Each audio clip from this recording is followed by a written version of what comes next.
Yo, what is good, guys? And let's talk about it. Reinier de Ridder knocks out Bo Nickal in the second round via body shots. And to be honest, I'm not surprised.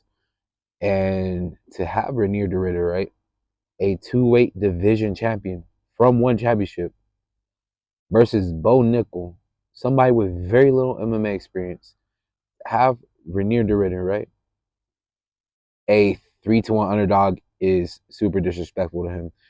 And yeah, don't get me wrong, Bo Nickal has very little MMA experience, but he's a three-time NCAA wrestling champion and U23 world champion. So I'll say this, as somebody who used to wrestle, I come from a wrestling background, wrestled for 6 years, 4 years in high school, 2 years in college. Wrestling and MMA are truly complete different sports. The thing about, amateur wrestling, you wrestle out on the open mat.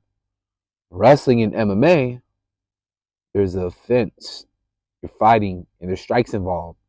And also, um, wrestling on the fence is totally different from wrestling on an open mat.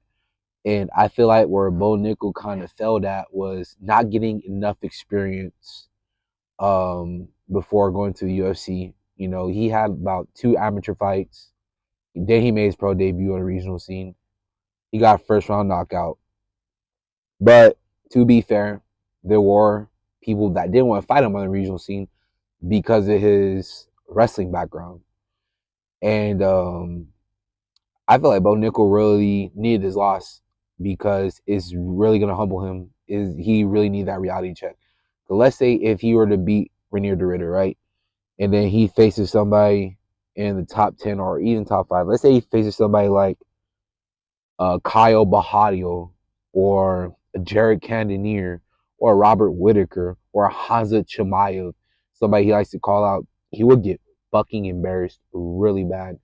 And I feel like what Bo Nickal should have done was get some Muay Thai fights, some boxing matches, to get that striking experience. Like, for example, for me, I've had 3 Muay Thai fights before I transitioned into MMA, before I made my MMA debut.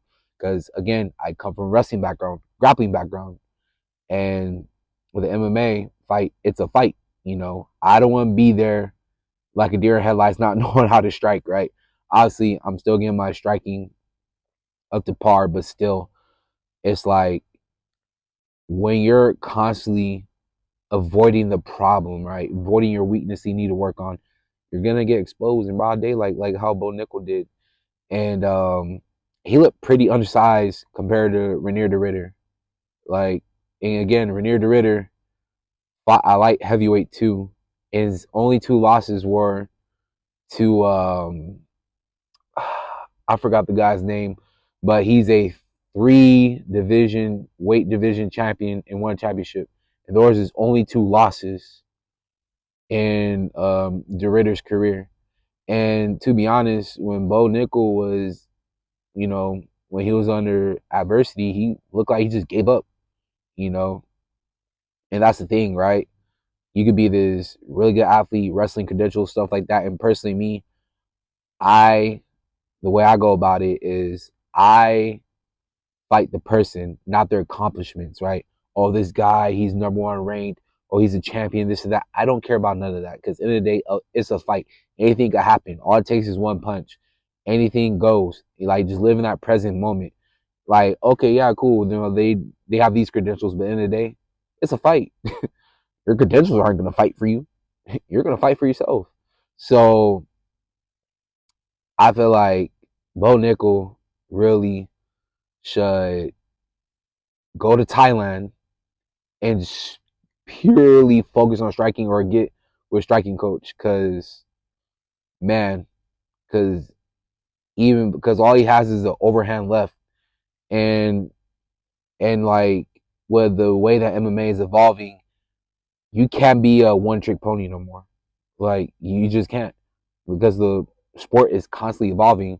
People are adapting. Like, people are seeing success when they're training at like 23, 24, right? And so it's like, oh, you don't have to like start, you don't have to start young. Like, you can really start like in your early 20s and see success. So it's just really one of those things, man. Like, you really need to focus on weight. You need to focus on what you're weak at. So for Bo Nickal, that's striking, and people saying he should probably cut down to welterweight. I mean, he could probably get down to welterweight, right? Because again, he looked very undersized compared to Reinier de Ridder. And Bo Nickal was talking about he could make 176 at a Craig Jones Invitational. So why not go down to welterweight? You could probably have better chances at welterweight. Because welterweight and middleweight, the size difference is pretty huge. And I feel like with the right training camp and the right lifestyle change, Bo Nickal could definitely make that cut. He could really he could fuck around and pull a Joaquin Buckley. You feel me? Went from middleweight to welterweight, is on a crazy ass run right now.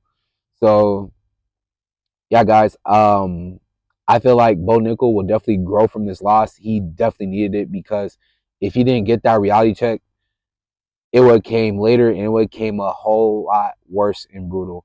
So like, comment, share, subscribe, and see you in the next one. Peace. One.